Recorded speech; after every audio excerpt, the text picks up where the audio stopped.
Okay, we've got the landmark history of the American people, 198 to 201. The United States had a long-standing interest in Cuba. Back in the early 1800s, Thomas Jefferson himself had said he hoped to see Cuba become part of the United States. By the 1890s, American businessmen had invested over $50 million into Cuban sugar. In 1895, the rebels destroyed sugar plantations and mills. They hoped to prod the United States to intervene. And in 1896, as he campaigned to become the U.S. president, William McKinley promised to help Cuba become independent. He won the election, and Spain began to negotiate with the United States about freedom for the Cubans. At first, it seemed there would be no need to fight.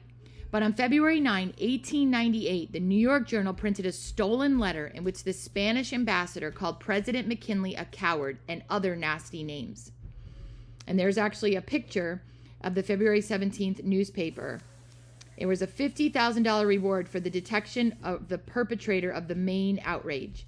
Joseph Pulitzer's New York World, meanwhile, emphasized the horrible explosion with a dramatic artist's rendition of the blast, as you can see there on the bottom of the page.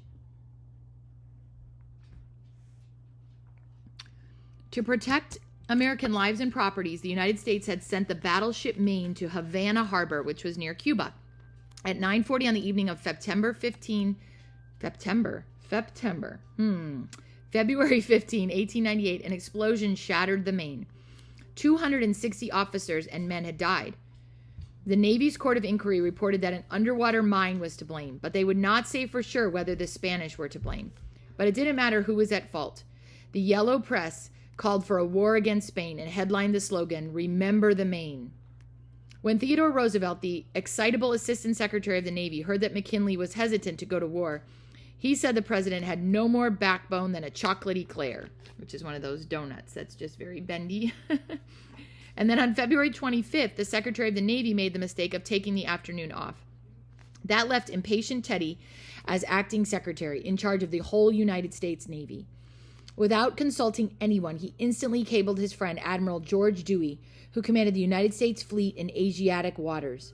Make sure, he ordered, that Spanish ships do not leave the coast of Asia. Begin defensive operations against the Spanish colony out there, the Philippines. When the Secretary of the Navy returned to his office the next day, he was astonished. Roosevelt, he wrote in his diary, had come very near causing more of an explosion than happened at the Maine. But it was too late to change the order. And even before war had begun in nearby Cuba, Teddy had arrayed the United States fleet for war on the other side of the world. If President McKinley had been a stronger man, he would have not been afraid to keep the peace. The government of Spain now actually told him they would give Cuba her independence. But the yellow press was still demanding Spanish blood. And the Jingos, people who wanted to see a fight, were happy to do whatever they needed to start a war. On April 11, the day after President McKinley learned that Spain would agree to do everything Americans said they wanted, he asked Congress to declare war. That's crazy, even after he knew they would do what he wanted. The war only lasted a few months, but that was long enough to create the greatest confusion. At the training camp in Tampa, Florida, commanding officers could not find uniforms, while for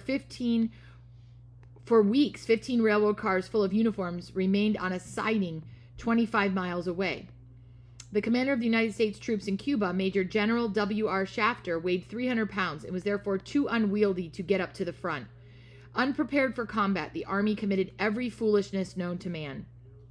And here's a painting, The Charge of the Rough Riders at San Juan Hill. Remington went to Cuba as an artist correspondent. Though called Rough Riders, the troop had to run up the hill on foot. Teddy Roosevelt, leading on horseback, made himself the most conspicuous target. The Navy was in better shape. On May 1st, Admiral Dewey, following Roosevelt's impulsive orders, attacked the Spanish warship in the Philippines. He finished off the Spaniards in 7 hours. The remnant of the Spanish fleet, which was in North American waters, then sneaked into Santiago Harbor on the southeastern tip of Cuba. Meanwhile, Teddy Roosevelt had himself appointed Lieutenant Colonel. He appointed himself Lieutenant Colonel of a new regiment of cavalry. At a training camp in San Antonio, Texas, he gathered cowboys, sheriffs, and desperados from the West, and a sprinkling of rich polo players. Those are people who play like they hit the thing on horseback. rich polo players, and steeplechase riders from the East. The hodgepodge group soon took the name Roosevelt's Rough Riders. Roosevelt himself prepared for serious combat.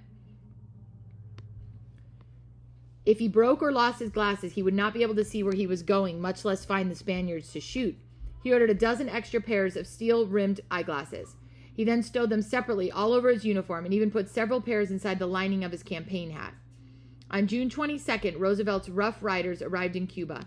They took the job of storming San Juan Hill,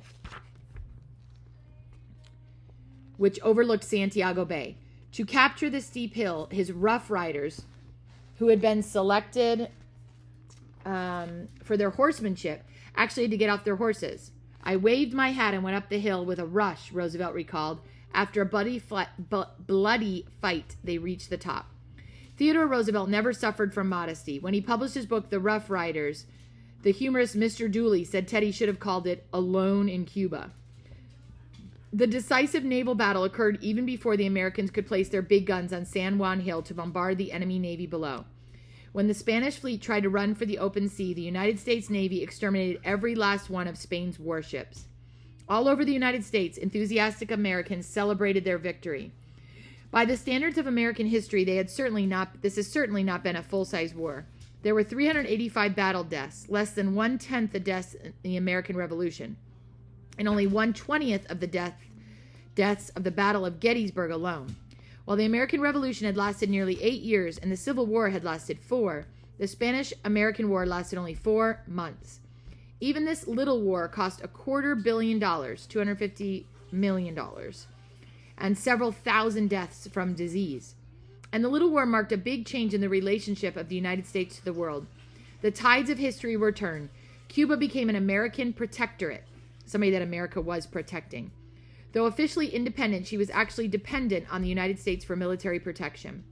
Spain forfeited to the United States an empire of islands, and the United States, a nation born in a colonial revolution, now had her own colonies.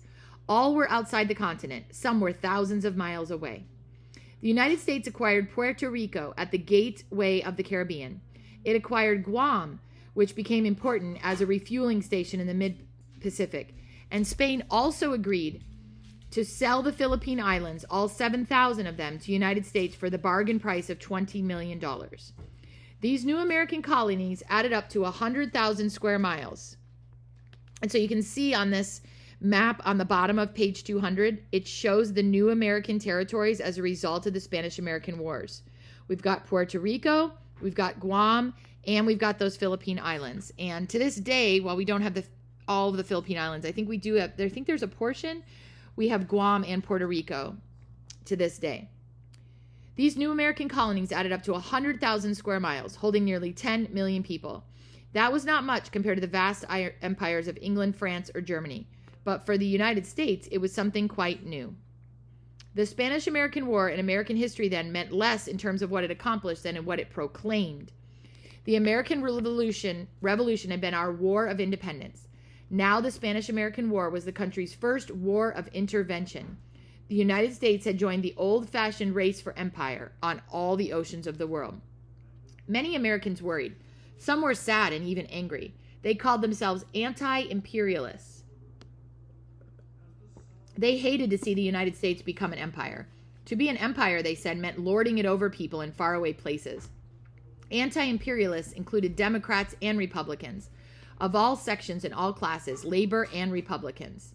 Labor leader Samuel Gompers, industrialist Andrew Carnegie, university presidents Charles W. Eliot of Harvard and David Starr Jordan of Stanford, the philosopher William James, the social worker Jane Addams, and the popular writer Mark Twain. Theodore Roosevelt, however, believed that the United States could accomplish her mission only if she was a great world power.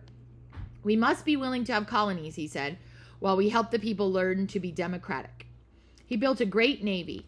During the Spanish-American War, just 2 years before he became president, the United States had only 5 battleships and 2 armored cruisers. But before Roosevelt left the White House in 1909, the country had 25 battleships and 10 heavy cruisers. It had become, next to the British, the strongest naval power in the world. President Roosevelt foresaw some grand accomplishments that stay-at-homes would never have done. For years, Americans headed west had tried to find ways to shorten the voyage to California. Now, as a world power, the United States had to be able to move its navy speedily from one ocean to another. This created an urgent new reason to cut a waterway through Central America. See that picture right there? That shows you where we need the Panama Canal on there. When T.R. Roosevelt came to the White House, a French company had been working on a canal for 20 years, but tropical disease had stymied them or slowed them down. Their progress was slow, and international complications seemed to make the whole enterprise hopeless. T.R. would let nothing stop him. First, he tried to make a treaty with the little Republic of Colombia. At that time, Colombia included the only part of the Isthmus of Panama where a canal could be built. When the government of Colombia blocked Roosevelt's treaty in 1903, a revolution suddenly occurred in Panama. A lucky coincidence for the United States, or was it? There's good evidence that American money helped the coincidence to happen. As soon as the revolution occurred, the new independent Republic of Panama made a treaty granting the canal zone to the United States. Within only 10 years after construction began, ships began passing through the canal. The canal cost over $500 million. Building the canal produced some worldwide benefits that even TR never dreamed of. In order to build the canal through the fever-infested swamps, the Americans had to conquer tropical diseases. When Americans occupied Havana after the Spanish-American War, Dr. Walter Reed discovered the mosquito that carried the deadly yellow fever. Then Dr. William Gorgas, who had worked with Reed in Cuba, applied this discovery in Panama. His work finally made the canal possible, and incidentally helped conquer that tropical disease all over the world. Okay, so shipping, it says, is the most efficient method of transportation for large, heavy cargoes. This is in the picture. The Panama Canal cut the distance for ships between New York and San Francisco by 60%. It was as if you increased the speed of the boats by 2.5 times, but with no additional wear and tear on your ship and no expenditure or energy. It was free or nearly free speed.